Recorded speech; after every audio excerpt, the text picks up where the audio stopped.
Lu tahu nggak? Kisah Ishikawa Goemon nggak cuma tentang pencuri legendaris, tapi juga tentang seorang ayah yang sampai detik terakhir tetap berusaha melindungi anaknya.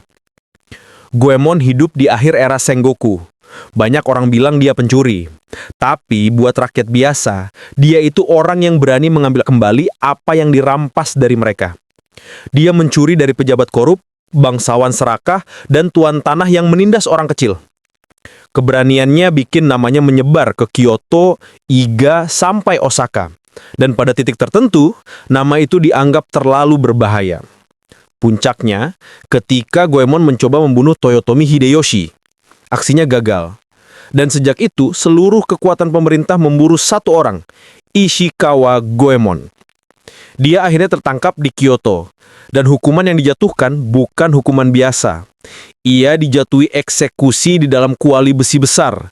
Cara yang sengaja dibuat untuk memberi pesan kepada semua orang yang berani melawan. Tapi, ada satu hal yang jarang dibahas orang. Goemon tidak dieksekusi sendirian. Di pangkuannya, ada anaknya yang masih kecil. Saat kuali itu mulai dipanaskan, Goemon tidak berteriak. Dia tidak meronta. Yang dia lakukan adalah mengangkat anaknya tinggi-tinggi, menjauhkan tubuh kecil itu dari panas yang naik dari dasar kuali. Selama ia masih kuat, selama nafasnya masih ada, Goemon terus menahan anaknya agar tidak tersentuh api. Dan di momen itu, semua orang yang menyaksikan menyadari satu hal. Semua legenda tentang keberanian Goemon ternyata benar. Bahkan di akhir hidupnya, dia tetap berjuang, bukan untuk dirinya, tapi untuk anaknya. Ada dua akhir yang dikenal di Jepang.